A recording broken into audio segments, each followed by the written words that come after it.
Good afternoon, distinguished guests. Thank you for joining us this afternoon. Before we proceed, may I kindly request you to switch off your phones or put them on silent mode? On behalf of Indian Council of World Affairs, it is my pleasure to welcome you all to today's panel discussion, 2026 India's Tryst with AI. Artificial intelligence is rapidly shaping economies, governance structures, and global power equations in real time. As India prepares to host the AI Impact Summit 2026, today's discussion aims to examine India's role in shaping responsible, inclusive global AI governance, balancing innovation with ethics, data sovereignty with openness, and national priorities with the interest of the global South. This panel discussion aims to explore the strategic choices that will define India's AI trajectory and its contribution to the emerging global norms. Today's discussion will be chaired and moderated by Ambassador Rakesh Sood, who is a former Indian diplomat with extensive experience in diplomacy, security, and governance. Our panelists are Dr. Anulekha Nandi, an independent researcher and consultant. Her expertise lies in digital governance, AI, emerging tech and digital infrastructure. Joanne D'Cunha, Program Manager with Center for Communication Governance at National Law University, Delhi. Our third panelist is Mihir Kulkarni. He'll be joining us online. He's an AI scientist and team lead with Wadhwani AI. He's also working as a machine learning consultant with India AI Mission. Dr. Nikhil Agarwal, he'll again join us online. He's a managing director of the Foundation for Innovation and Technology Transfer, IIT Delhi, a renowned expert in startups, innovation, and policy. The discussion will be followed by a brief Q&A session, which will be moderated by the chair. With this, may I now request Ambassador Sood to make his opening remarks and conduct the proceedings. Thank you. Thank you. At the outset, let me thank ICWA and compliment them on taking this initiative for convening this panel. As everybody in this room probably knows, AI is certainly the flavor of the month, with India's AI Summit scheduled to take place later in February. Now, India has been relatively a newcomer into the field into the domain of AI, because our first policy paper came out only in 2018. But since then, there have been a number of think tanks that have gotten engaged. There have been a couple of other policy papers. There were guidelines that were issued last year, and so on. We also bring a new kind of a direction into the domain of AI, because this is based on our journey into the world of digitalization, as it were. That, I would say, is something that has created or given us the framework for a digital public infrastructure. And if we look at the elements of that, we find that it is basically consists of, we have the Aadhaar card, the identity. We have the UPI, which is the payments. We have a consent system, which we use to clear everything. And then we have the DigiLocker, in which we can have certain documentation like passports and give access to people who need identity or who need to verify identity from us. So eKYC and things like that. And these things constitute a digital payment infrastructure. And they found widespread acceptance. So now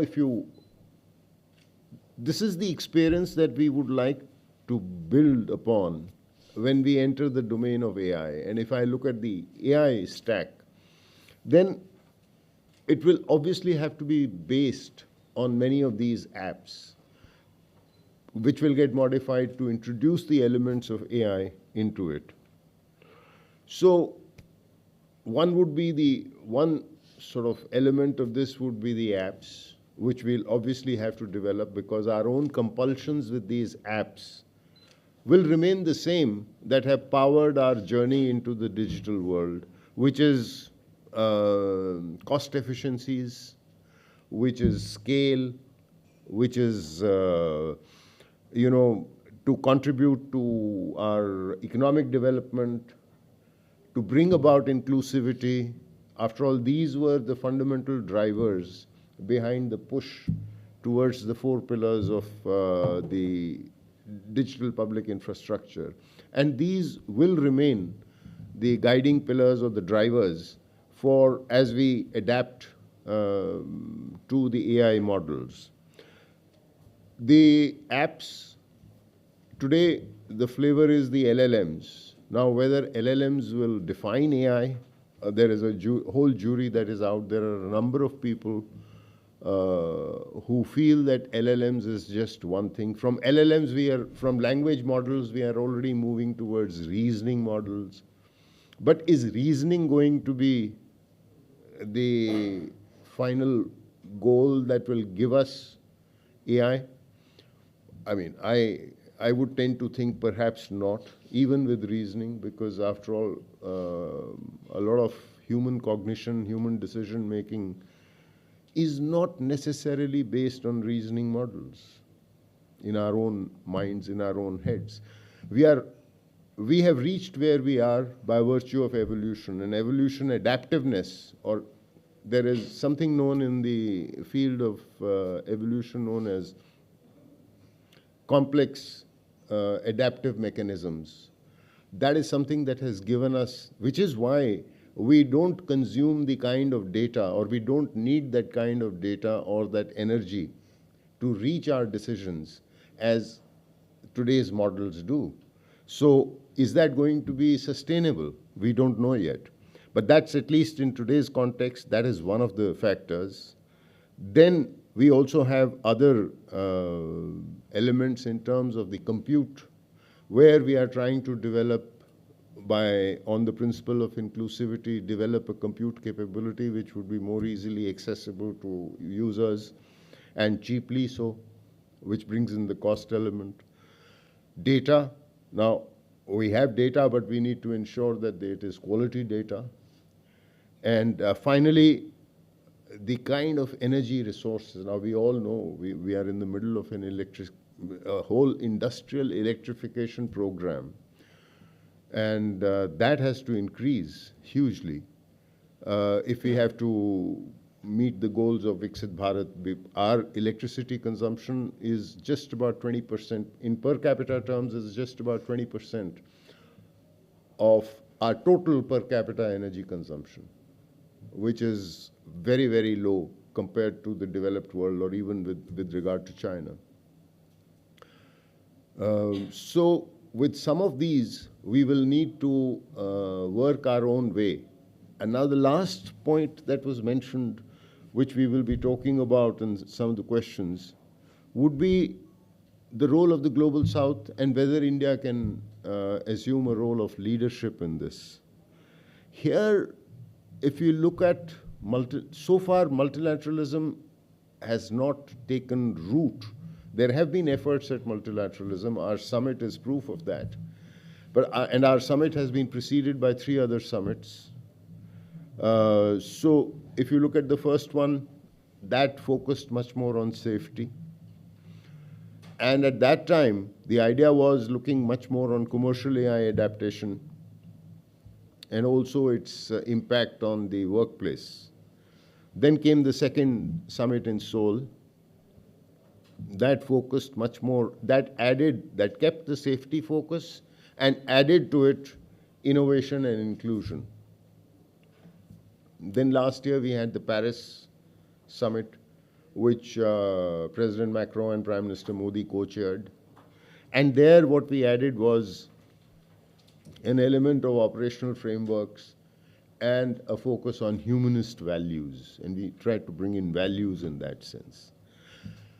We've called the Delhi summit as an impact summit, in a sense that we want to highlight, or we want to be able to demonstrate our focus on AI, which means how the measurable kind of an impact that AI can have in a developing society like India's, in terms of tangible outcomes, in terms of in areas like which affect the common people, whether it is education, whether it is health, whether it is agriculture, whether it is climate change, sustainability, good governance, and so on. What we want to be able to show is that, look, we are trying to make use of this to achieve economic development, to push broader scientific and technological development, while keeping intact our concerns on sovereignty and while ensuring public safety. Now, it's a big call. It's a tall ask. So whether we can do it or not is something that we will have to wait and see. And what I propose to do in the next 1 hour or so that we have is to ask our panelists to dwell on this and ask them to make their opening remarks. The first person is Dr. Nandi. Sorry. Yeah. Hello, and thank you very much. A very good afternoon to all of you, and thank you very much to ICWA for having me here. And I think this is a very interesting month to be talking about AI, particularly with the AI summit coming up. And I think one of the questions that confront India particularly is, how do we define our strategic autonomy in this place?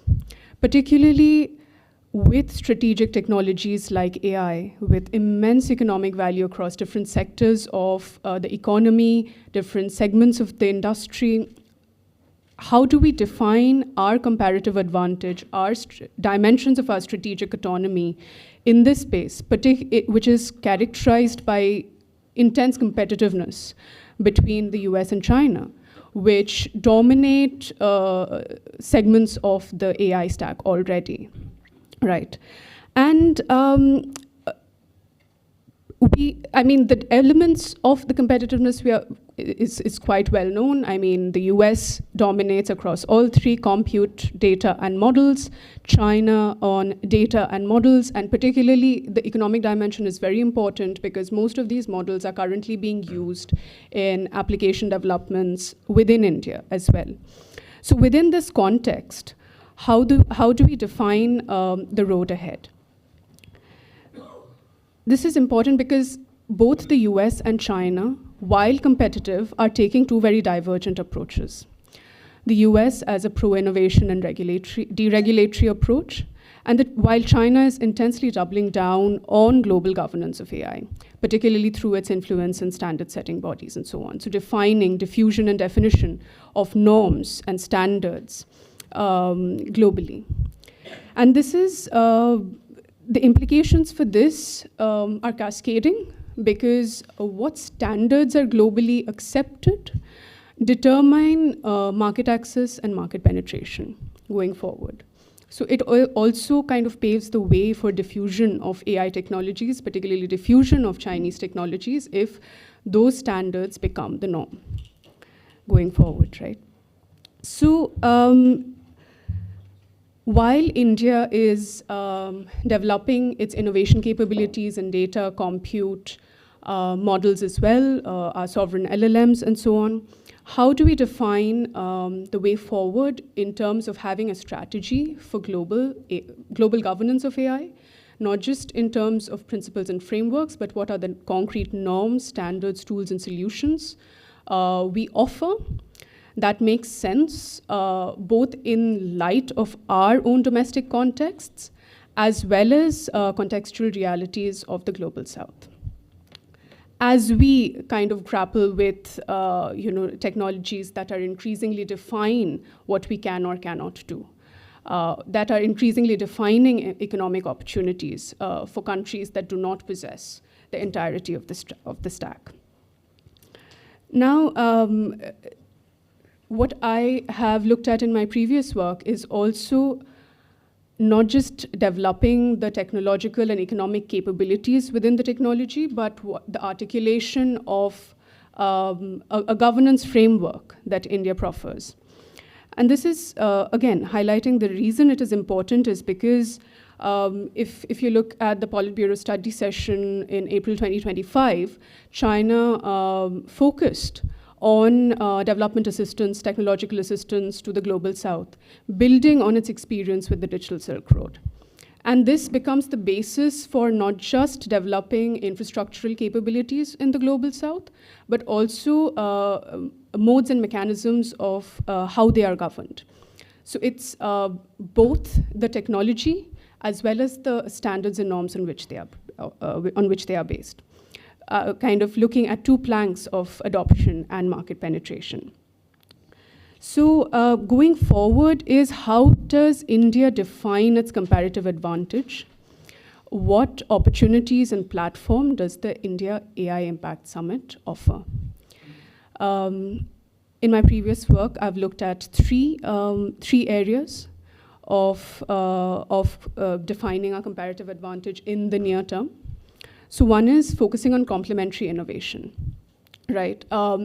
While we are developing foundational innovation capabilities, it is also important to understand where we can contribute now meaningfully in terms of what the Global South needs. So what should development cooperation or AI cooperation be based on going forward? There is a product that IIT Madras developed with another through its foundation, IIT Madras Pravartak Foundation, and it's called Compact AI. Basically, the AI helps large language models run on local systems like CPUs. So this becomes important because we need to, if we are to push last mile AI innovation, last mile AI adoption, convert AI potential to socioeconomic benefits that then have upstream economic effects, we need to look at how do we make AI innovation frugal? How do we make AI innovation accessible and adoptable at scale? So complementary innovation like this help position India's comparative advantage in terms of what it can readily offer. It is still catching up when it comes to compute data and models, right? Why I say it's trying to catch up with models, we have a huge amount of data. Why it's trying to catch up with data, we have a huge amount of data, but the data is currently fragmented. So we need to have systems in place to make that data amenable and usable for uptake in AI innovation. So complementary innovation is probably one of the areas where we can suggest as a plank for outlining our comparative advantage. The second is widening the ambit of trusted partnerships, right? We have looked at how dependency on these two AI technopoles can increase risk and vulnerability interfaces. So which countries can we partner with, and in what and in which manner? We have our own comparative advantage, let's say, in complementary innovation. We have countries like the UAE with their sovereign wealth funds. They have a dedicated AI ministry. We have countries like Switzerland who have launched a public LLM. As well as countries like Singapore and Brazil, who share our experiences in building digital public infrastructures at scale. So how do we leverage these complementary relationships? How do we widen the ambit of trusted partnerships? Also, countries like Japan and South Korea have a strong R&D ecosystem, as well as hardware manufacturing capabilities. So how do we define what directions and what modes and modalities of those trusted partnerships are? Which countries do we include within them? But in essence, kind of widening that ambit, widening that network, and looking at exploring relationships with countries that can leverage our strengths and cooperate, enhance cooperation going forward. The third is kind of building on what Sir said, our experience with digital public infrastructures. What India offers in this domain is a model of values-based leadership, right? While we have China with coming in with development assistance, infrastructural development, but increased economic dependency, increased debt traps. What India offers is a solution that is easily adaptable to each country's sovereign and social realities, as well as economic realities. So what we offer is a model of a values-based leadership in terms of AI cooperation going forward. So how do we replicate that model in AI? What kind of solutions for governance, what kind of solutions, tools, frameworks, norms for governance do we offer? Do we put forward that makes sense both within our contextual realities as well as resonates with the wider global south? So the AI Impact Summit in essence offers these opportunities to kind of forge these trusted partnerships, to have those conversations, to identify areas of alignment and cooperation. And it also offers the opportunity to think through with countries what interoperable AI governance frameworks look like. On what foundations do we go forward and build trusted partnerships? What are the reciprocal advantages that both countries get in this domain, in this space?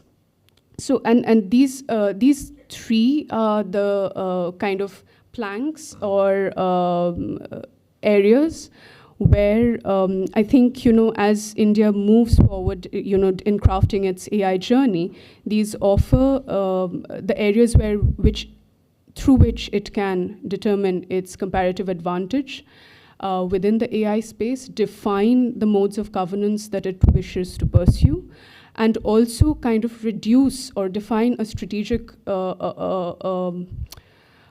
framework of strategic autonomy and AI cooperation and technological cooperation that works both for itself and the wider community of Global South countries that it has, and provides a model of AI cooperation, both for itself and countries in the Global South going forward. Thank you. Thank you. Thank you. Ambassador Sood, can I make a small request, please, with your permission? Yes. So I'm really sorry. I apologize. I am not able to come there personally. The reason is because I've been asked by the Chief Minister Uttarakhand to meet him tomorrow morning, so I am in the way. So if you can kindly allow me to speak first, because I've just taken a break at a nearby cafe just to attend this. So I know it's out of turn, but my apologies. So requesting a permission. All right. But then will you be available for the Q&A or no? I will log in again. Because I am on the road. So I will, somebody can message me, then I'll. All right. Why don't you speak now then?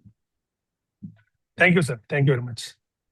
So the chairman and all the dignitaries, I think it's a great honor to be here speaking at ICWA. So it's a very important conversation. And in fact, I've been involved with AI for many, many years. I was with IIT Kanpur previously for a few years and now with IIT Delhi. I have one of my responsibilities to promote AI-based companies. We have close to 200 plus startups working today at IIT Delhi. Is one of the most prestigious incubator in the country. 50% of the unicorns comes from our campus. So that provides us a great insight on how these technological advancement can provide a better impact and value to the people. So the question today is about the innovations with Global South. And I would like to approach this not from the technological perspective, but from the human and the policy, I would say policy and human impact perspective.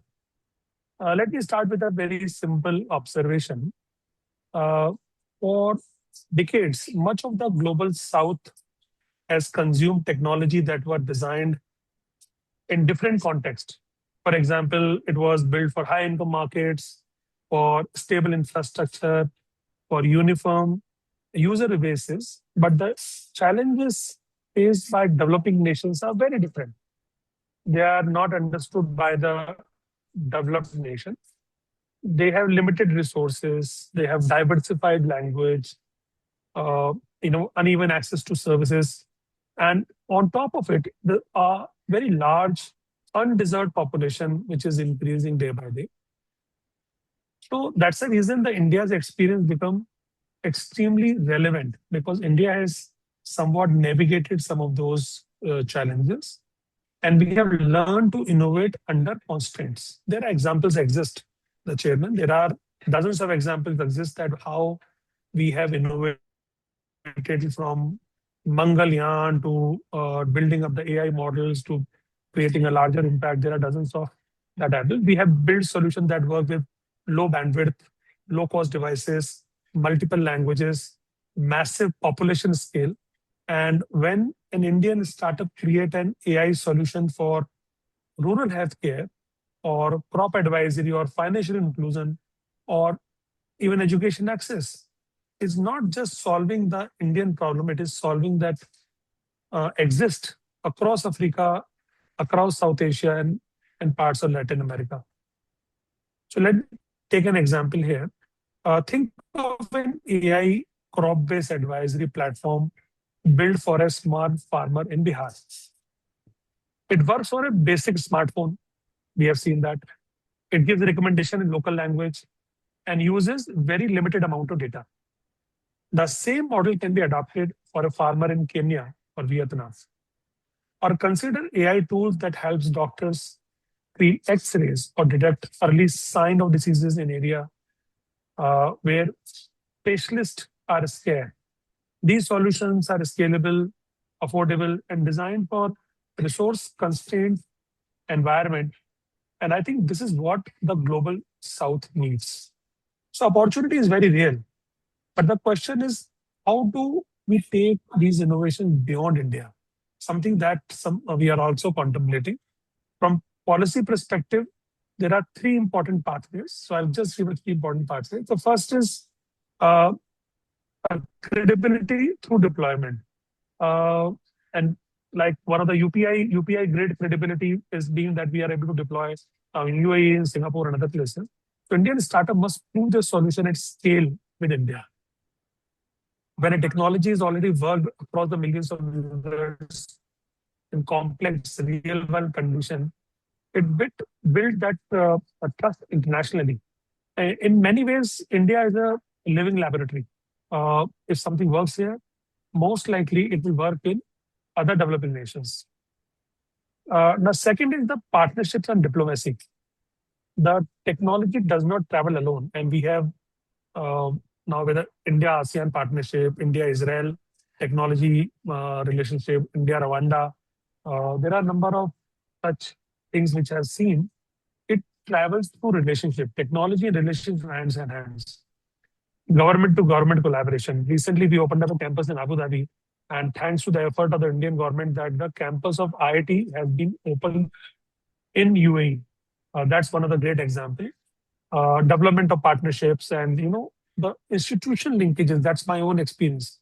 Institutional linkages can open doors for startups. We have already seen how India digital public infrastructure has started inspiring other countries, and not only the developing countries, but also developed countries. The AI can follow the same path if it is supported by the right policy and framework. The last important pathway I want to talk about is the support for global expansion. Now, many Indian startups are strong in innovation, but they are weak in global market access. They face challenges in understanding the foreign regulation, localized language model, building distribution network, policy support, whether through the pilot or international test beds, or a collaborative funding model, because it requires serious amount of money to do that, can reduce this risk and help to take these startups into new geographies. Now, certainly we have to acknowledge certain hurdles. The biggest barrier is the trust. The Indian technology is never considered to be the world class. So how do you create that trust? The other sensitivity about the data sovereignty, data security, and the dependence on foreign technology. The another challenge, what we have seen is the adaptation. The AI model which are trained in India, they may need to be retrained for the local language in global south, or the crop healthcare condition, or governance system in the other countries. So that require a patient capital and long-term commitment, which normally venture capitalist does not give that kind of leeway. Now,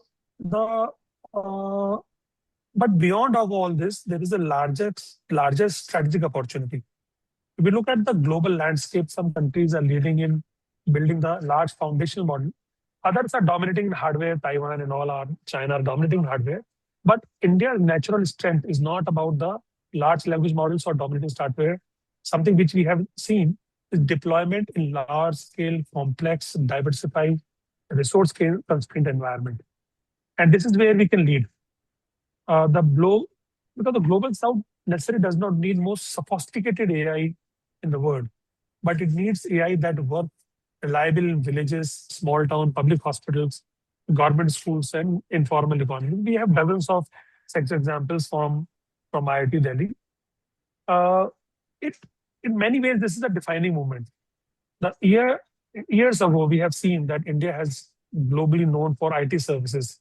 Today, we have an opportunity to be known for something even more meaningful, which is creating AI solutions that is inclusive, accessible, and built for real impact.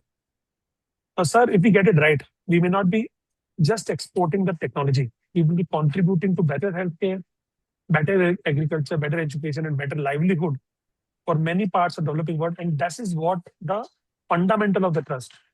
And I believe it's a true promise what we hold for the global south. And that's something which we have seen. I have been very deeply involved with the NDI Summit myself as a jury member, as a participant, as a core team member. And this is something, a message which is going across, that how do you, India should look at a test bed or creating technologies for the rest of the world. The ideas emerging from the West, but the implementation is happening in India. So I'll rest my case here. Thank you very much. Thank you. Let me now turn to our next panelist, Joanne. You have the floor.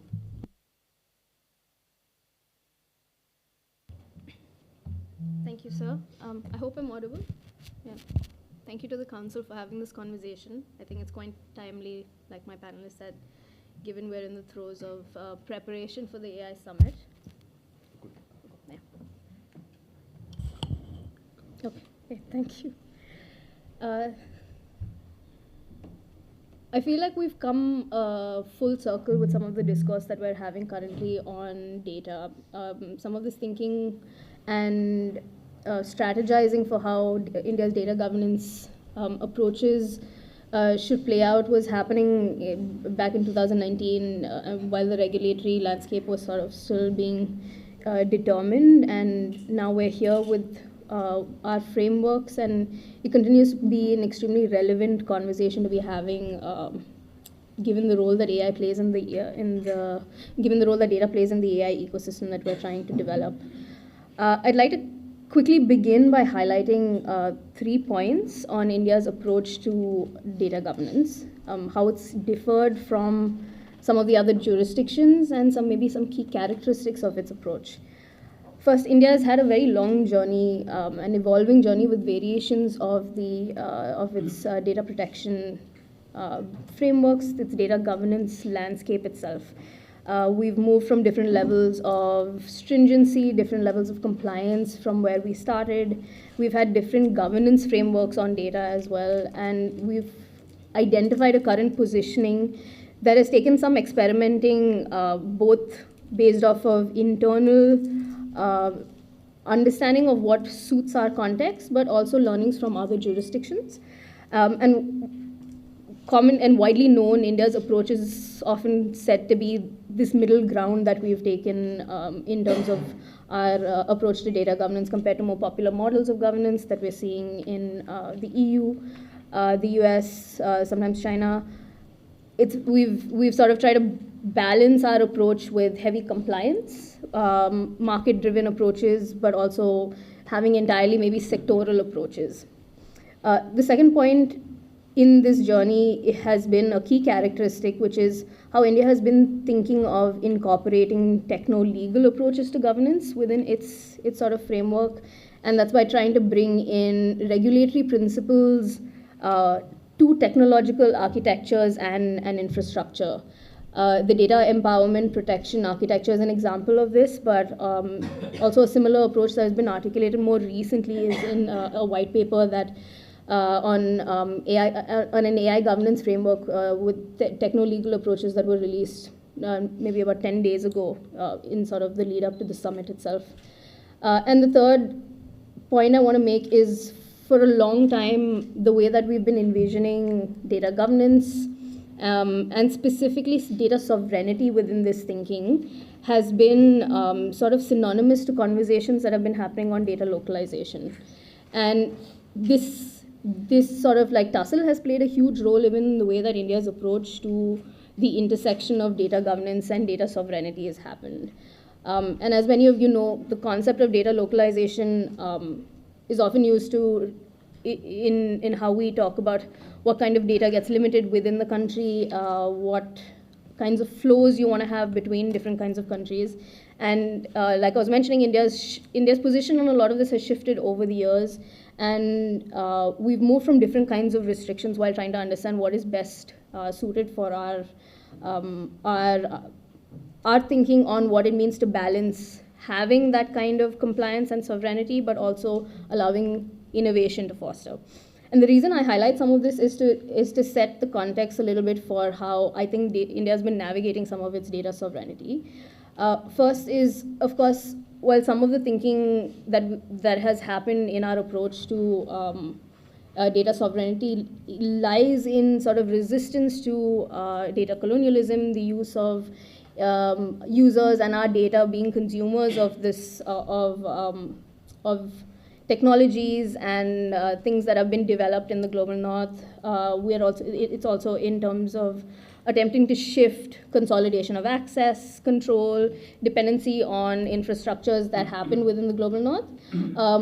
A good portion of the way that navigating data sovereignty is in trying to promote our own resilience and self-reliance being that underlying objective. So India has sought to establish this kind of sovereignty at various levels, and not just at a regulatory sort of landscape, but also at infrastructural levels. And some of this has been mentioned in the context of building digital public infrastructure, having local data and local infrastructure, local data sets, indigenous tech. And this also is a good point to highlight how India's approach to data governance and sovereignty is so intrinsically linked right now to how India is thinking of its AI vision and its AI ambitions. The second point on how I think India's been navigating some of this data sovereignty is this intersection with AI and the significance that data has in the AI ecosystem. It's shaping the way that we're even thinking of what it means to have data sovereignty and what it means to sort of operationalize our thinking on data sovereignty while also assessing a balance with innovation. I think that it's displayed a little bit in how the most recent data protection rules have sort of not been prescriptive enough, or not prescriptive at all, but allows space for India to exert control when required. However, while India is trying to toe this line of various avenues for data governance, I think to me a critical question that needs to guide whatever approach we sort of toy with is who is benefiting from the approach. We need to keep that in mind when we're developing strategies and data governance strategies, data sovereignty strategies. And it's important to also note that when we're trying to address concentration of access and concentration of control from one set of actors, it shouldn't move to another set of actors. This brings me to my final set of comments on what I'd like to speak about. just in terms of what kind of insights can we get from other jurisdictions. That's often what we do. We look to how maybe advanced economies or other jurisdictions in their journeys sort of deal with some of these issues. And first, I'd like to point out that India's data protection efforts have sort of already incorporated some of these learnings that have come from other jurisdictions. From other regulatory instruments, we've commonly adopted principles that come from, say, the EU and the landscape that operates there. We've also tried to build a balance between restrictions on data flows, learning from experiences that have come from compliance experiences across different jurisdictions. Second, I think that while it's important to look at how different jurisdictions experiment and learn from their own, the way that they operationalize their own strategies. We need to continuously also assess and monitor what it means for our own efforts as we implement our various approaches and various frameworks within the data governance landscape. We need to ensure that we are understanding what is working from what we are developing, what kinds of challenges that are cropping up, and make sure that in our response and as we continue to develop our data governance approaches, that we respond with evidence-based approaches to some of the things that we're seeing. And I say this because it's important for us to respond and develop these approaches based off of our context, because otherwise we run the risk of importing mechanisms, importing thinking that come from other jurisdictions that are not necessarily suited to us. And my final thought on this is that when it comes to data governance and data sovereignty, data is part of a very complex socio-technical system, and a significant anchor with data is the individual.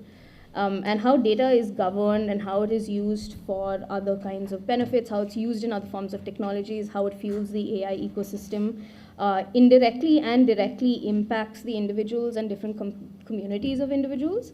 And so to me, a key aspect as we navigate balancing data governance and data sovereignty is that we ensure that we're adequately protecting the individual, we're adequately protecting our data, both within our country and even in our engagements outside with other countries. And I think that this emphasizes our commitment to data sovereignty and our data sovereignty, and it ensures that we're also not just meeting standards that are set outside, but also setting standards ourselves for other contexts.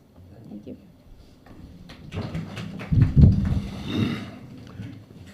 Can we move to the last panelist?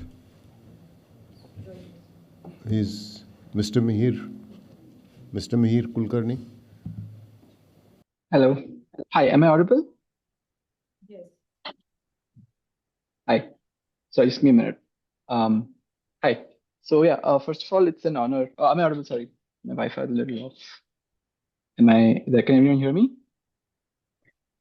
Yes, you're audible. Okay. Thanks. So first of all, it's an honor to be invited for this forum with all the dignitaries, and really appreciate the opportunity here. So I was asked to focus on ethics and technical safeguards for India as we kind of move ahead on our AI journey, especially with the summit coming so close. Some background on myself: I work at this company called Wadhwani AI that implements large-scale solutions for the public sector in India. And I've been working on developing ML models and deploying these at scale, affecting millions of patients, primarily in tuberculosis and maternal health. Been doing this for 5 years. Before that, I was an undergrad at IIT Bombay, and then I went to Princeton University to train in machine learning, where I also got to work with Arvind Narayanan to understand kind of the Western lens on ethics and responsible AI, and kind of try and see how that translates to the Indian context. So I think when you talk about ethics and AI, I think before we talk about technical solutions, the first thing we need to understand is kind of the social and the political landscape and the economic landscape really that we're in. So essentially, I think we need to understand how can we build AI, for public good. And what that means is any solution you deploy will have to be beneficial for the end users or the people who are benefiting. For instance, in health, we want to make sure your AI solution makes the lives of ASHA workers, say like ground level TB officers better, as well as improve patient outcomes. And oftentimes, in all the hype, this is conflated. Because a lot of the officials, a lot of the senior officials see it as a tool to make their efficiency kind of higher. And given all the hype, it's very attractive to kind of deploy this. But really important, I think, to foundationally, I think, and scientifically understand what AI is and what it does. So I think before I get into maybe the specific technical or like ethical, aspects, one thing I would like to maybe set out as a foundation is some basic maybe concepts that are often, I think, ignored in the discourse around AI and ethics. The first thing is that any AI solution, any predictive model needs to be backed by some scientific evidence. What that means is that you could have a data set and some labels that correlate with each other, but that does not necessarily mean that this is something that you can deploy, especially in the public sector, and affect lives. For instance, we see lots of tools, or like we see several tools promoting, for instance, AI for astrology or AI for like sort of dodgy concepts like personality detection from faces that are kind of known to be kind of pseudoscientific and not based in scientific reality. And in this hype, I think it's important to first understand what problems AI can and can't solve, right? So to build any predictive model, you need to be able to have some scientific basis to know that the data can predict the label. And so if you ever see an AI solution, and I would also hope that this also makes it to kind of the policy discourse sometime, how do you ensure that there is some kind of regulation around certain applications that are pseudoscientific? I think even if the applications can kind of be activated, it's important to kind of think about as a society what we're okay doing. For instance, there are lots of use for AI in surveillance or kind of automated weaponry. And it's important for us to think about whether these use cases are something we want to kind of promote as a society. Then I think the next thing to keep in mind is the fact that these are fundamentally probabilistic tools. And so you can never have 100% accuracy with an AI tool. Even say you have the best safeguards or you have, any sort of, responsible AI guardrails. The fact that it's probabilistic always means that there is, some probability of failure. And that's often okay because it's still better than what currently exists. But the fundamental probabilistic nature of AI is something we have to keep in mind while developing the solution. And finally, I think it's important to understand how these tools actually work on the ground. And my experience is mostly in public health, so I can talk about that. If you look at the maternal health situation, the ASHA worker has, I think, like 10 plus apps these days to do data entry and to kind of, log everything. And there are all sorts of AI tools that, are proposed to help their lives. But it's important to kind of see how your tool fits into the broader ecosystem. So as a technologist working in the field, one thing that, I've seen time and again, there's a lot of good intent, both from administrators and from kind of, other people on the ground to use technology. And like the potential is very clear, right? Like we have so much data, we have limited resources, we can use the data to make smart decisions. But actually actioning that on the ground needs you to keep a lot of these like basic concepts in mind to make sure that they're actually helping people, both the workers as well as the patients, and not just, kind of having something imposed from the top. And finally, I would say it's important to have your sovereign AI, and it's important to kind of build things at home and from scratch, and kind of own the technology you build. But it's I would say more important to make sure that it's used for actually improving service delivery rather than kind of just being something that you impose with hype. I would say in terms of the recent kind of technical or kind of ethical ideas that have been in the works. We know that the MIT released the AI governance guidelines in November 2025. I think there it's quite clear that the idea is more like innovation with safeguards rather than being super precautionary. So the governance guidelines wants to promote innovation while ensuring, that we have basic safeguards in place. And then, in my opinion, this puts a heavier burden on the technologists and the developers to understand the situation, understand the context they're in, to be able to, develop safe and responsible AI. I'm going to describe like a few maybe technical solutions that we think about when we think about ethical AI. There are also some resources. I know that NASCOM has published some responsible AI kits. Ikigai Law recently released a handbook for AI developers that we've also contributed to, where they've talked about a bunch of these things, and I'll try to describe a few of these in some detail. I think one thing before we get into the models, we can talk about data. So DPDP, of course, has been fairly comprehensive in trying to describe how we should govern data And AI developers, such as myself, often run into issues with that. For instance, how do you implement notice and consent while having AI models? Like, is it possible to take consent from a bunch of people who've had your health records over like years and years? It's hard to kind of comply with that. And for instance, there are proposed solutions. For instance, you could have uh, like a stewardship model where there's like a data steward that manages the consent for a group of people. There are other models as well, but essentially ensuring that you protect data as well as you're able to ensure the protection of individuals while ensuring that innovation can reach them is something that we need to think about. It's also important to ensure that we have the appropriate data lineage and provenance when we are creating data sets. So any data set used for building models, it's important to understand where they come from, the history of the data, and kind of the quality in which it's been collected. Indian data sets in particular are known to have certain issues. For instance, it's known that a certain class of people, like for instance, like women or like certain under privileged communities, appear less in the data. They have less representation. The quality of the data collection, for instance, in poorer regions, is lower quality, and therefore any models you build on them are not going to be as good. And so it's very important to fix your data pipeline, and like that also necessitates creating the right infrastructure to collect data to be able to build models on top of them. I understand this is perhaps a very public sector, a very kind of head the underprivileged kind of view, but I think it applies to any kind of solution of AI you build in India. Getting into the models, I think there are like a few things to keep in mind. There's the idea of like algorithmic fairness to make sure that your models do well on the cohorts you care about. Within fairness, I think it's important to first understand the concepts of fairness in India and also to understand what cohorts matter. Most fairness frameworks we have these days come from the West, where we have certain Western ideas of fairness. For instance, there's equity of opportunity. There are like different kind of ways you can define fairness. And the Indian ideas are not always aligned with them. So for instance, like one maybe more legal example is like the US has affirmative action, we have reservation. Similarly, when you have like an algorithmic model, how do you sort of define the right fairness criteria to deploy this in the field would differ. We also have different axes of fairness. So in the US, you have maybe race and gender and things like this. In India, we also have religion, caste, and so on. And so there are other kind of axes to keep in mind when you're defining fairness for Indian cohorts. And oftentimes these are not like directly available in the data. So it's important to think about how you're, representing these cohorts in your data by your training models.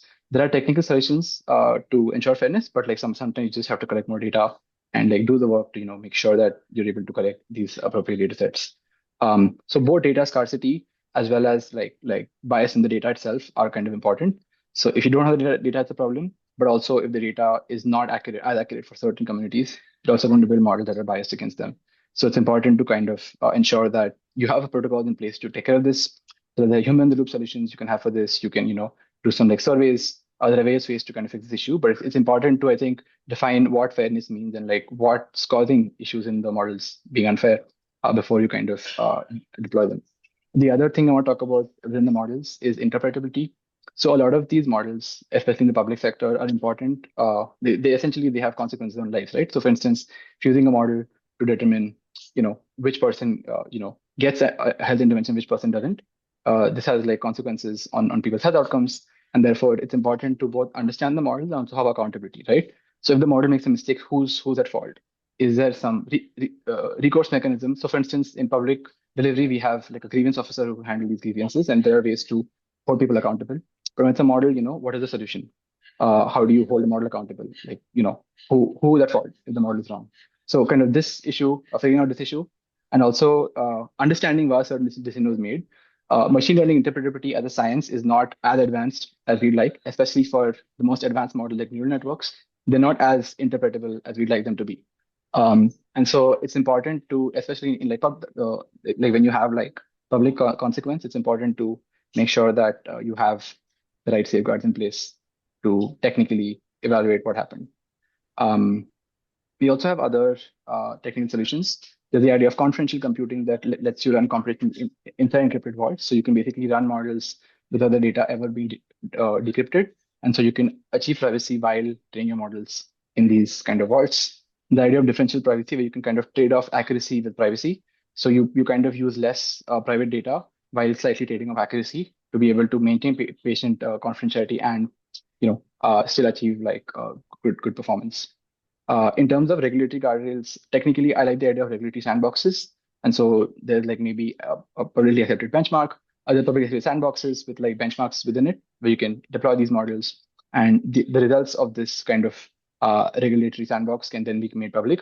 And so this helps you test it effectively before you actually deploy in a way that the public can also access. And it will also be helpful, I think, to have like national frameworks, for instance, for benchmarking, ensuring that you have representative Indian data sets to be able to make sure that any model deployed for public use is kind of available to the public in terms of its performance. And finally, I would say in terms of governance, I think it's important to also have participation from the people who are actually using the model.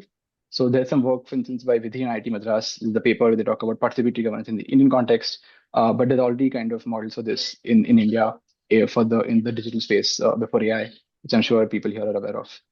I'd like to finally conclude with the final part of the deployment, which is maintenance. So when you deploy a model, there is a maintenance phase that you have. You kind of track metrics just to make sure you understand what's going on.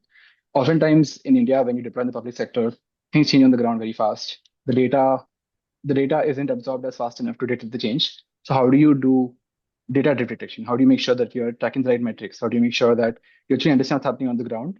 And the developers also are aware of that to be able to change the model or make changes if something is going off. Especially in places where data is slow to come, it's really important to kind of think this through, because once you deploy, it's kind of live, right? And so it's important to be able to act quickly, and so set up pipelines that help you do that. One way to do this is to have humans in the loop. So for instance, you can have a human make the final decision and not let the model finally decide. You can also have the model flag maybe doubtful cases to the human to make sure that they're able to handle the edge cases.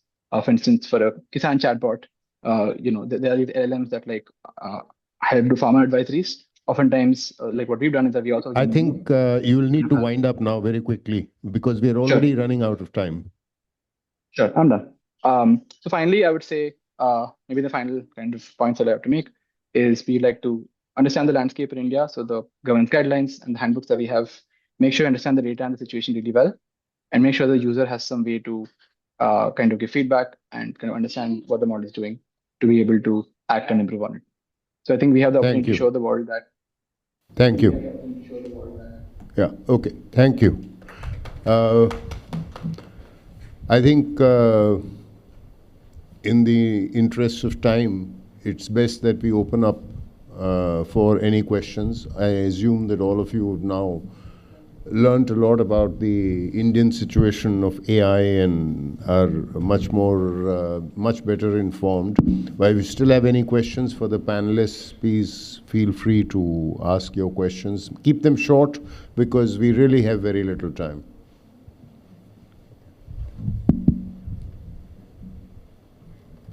Yeah. Good afternoon, good evening to all the panelists.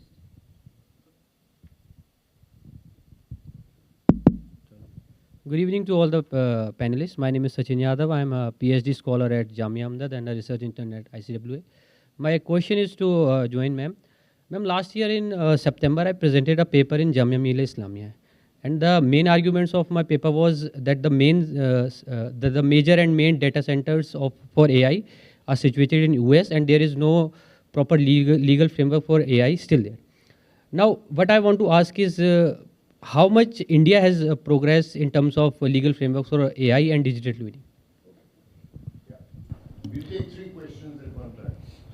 Thank you so much to the panelists. My name is Ishan. I'm a research intern at the council. My question is to Anulekha ma'am. How can India bridge the AI gap, given that AI is projected to contribute around 16 trillion to our global GDP by 2030, yet approximately 85% of these gains are expected to go mostly to Europe, US or China, and India faces low internet penetration, 51% AI talent gap, and GPU shortages.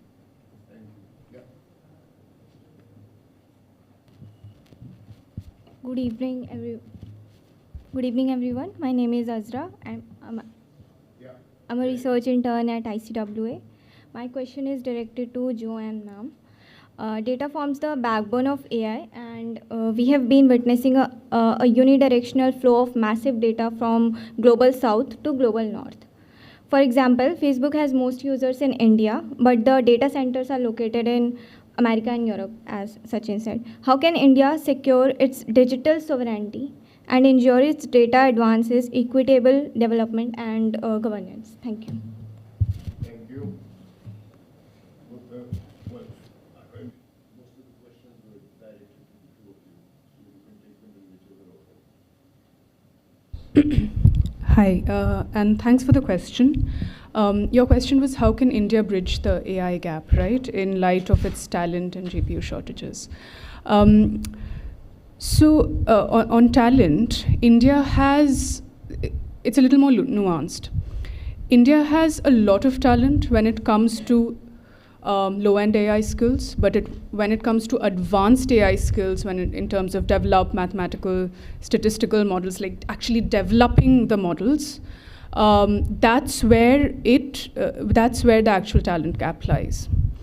So it has a lot of AI talent in terms of developing AI applications, but kind of doing the core AI innovation is where perhaps this 51% gap you're talking about lies. In terms of the GPU shortage, India is one of many in the world because obviously US controls the upper end of the value chain in terms of semiconductors, as well as influences a lot of the semiconductor policies, and given its dominance of the upper ends of the value chain, can then implement choke point strategies, which it has, particularly in the case with China. So obviously India has a semiconductor policy, but it's still a long way to go. And I think in scenarios like GPUs, which are a scarce economic resource, it's not like models that you can develop. It does benefit to kind of understand which countries do we need to partner with. We already have an inflow of private investment, particularly from companies like Micron. We have, the fabrication plants coming up and so on. Also, how do we kind of enhance our equipment manufacturing? Because that is a critical ecosystem input that we need when it comes to building up the compute ecosystem. So I think GPU shortages is something that India is grappling with in tandem with most of the world. And while, again, it's similar to its AI strategy, while it is building up its kind of production capabilities, its core sovereign capabilities, in the short to medium term, it does help to think about how it can partner, what the modalities of such partnership would be. Like the Tata PSMC plant is a licensing partnership. So how it can kind of license, import, take advantage of the technologies, how does it kind of partner with the countries that have them? So I think in the short to medium term, that is the strategy, but I think the long-term strategy is obviously developing the sovereign capabilities, which it's doing through the semiconductor mission. I think I just had one question. Thank you for your questions. I'm going to keep it brief because I know that we're running short of time. One was a question on progress in terms of how we're thinking of the AI regulatory landscape. And if I'm getting it right, it's about equitable development of data, and how do we sort of bridge the gap with the fact that the Global South has been a huge producer of data, and then it being situated in the Global North, right? Sorry.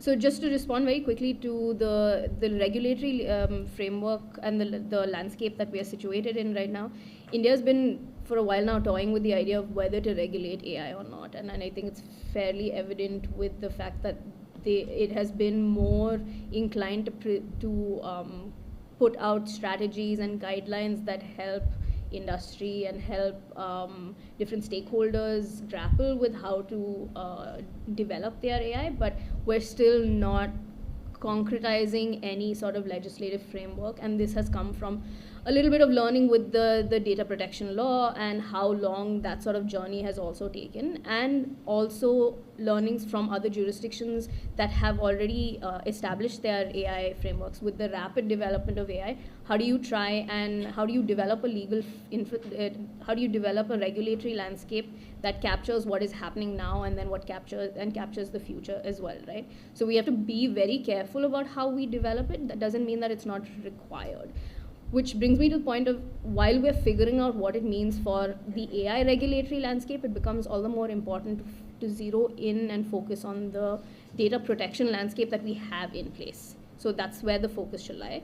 To respond to how the Global South needs to sort of meet the Global North at the number of data sets, and just the fact that the data is within the Global North, and there's a whole discipline that explores what it means for data to be, for the Global South to be producers and consumers of different kinds of technology, and is really situated in how do we navigate data colonialism. It's an active area of research. But like my co-panelist said, a lot of how we address those issues come from building our own infrastructures, from building our own data sets, and it's something that the Indian thinking and landscape has already started to do. Very briefly, this is how I can quickly respond to this, but thank you for your questions. We can take another round of questions, yes.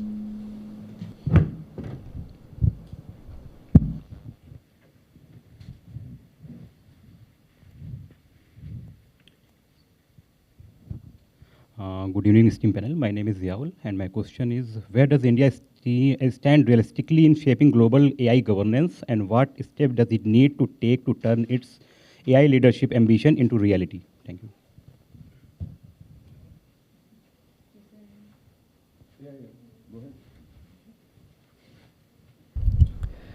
I think India is still thinking through in terms of what its AI governance looks like in the country, and there are kind of 2 documents that outlines that vision. But like I said, like going forward, when you think of global AI governance, how that stance translates to norms, policies, and principles that are applicable to countries and contextual realities globally is the legwork that we have to do. In terms of standards, in terms of norms, and in terms of frameworks that are acceptable to countries. Like we are proposing a techno-legal solution or technical modes of AI governance, right? But what do those technical governance looks like? Do we have tools that we can offer, or is it a suggestion? There are also practical realities in terms of how do you do technical modes of governance. Do we need to get into a conversation about AI audits and compliances? How do we develop then those auditing standards? So it's a long conversation that needs to begin. And I think in terms of understanding, the areas of contribution, we need to understand how we can contribute. So like, for example, China is hugely influential in the standard setting bodies, right? Is that a way we would want to participate in the global governance regimes? So kind of identifying what our fora are is very important, and then kind of understanding what we proffer in terms of solutions, tools, and frameworks. Well, let me just conclude this session now. I'm afraid we don't really have a leadership position, and I would say that this is very clear. We have a certain amount of data, but data by itself means nothing, because it's the quality of data that counts. All the LLMs that have been made are not based on Indian data, and they are working fine. So let's not get carried away with this data business. We don't have compute. We are trying to get some.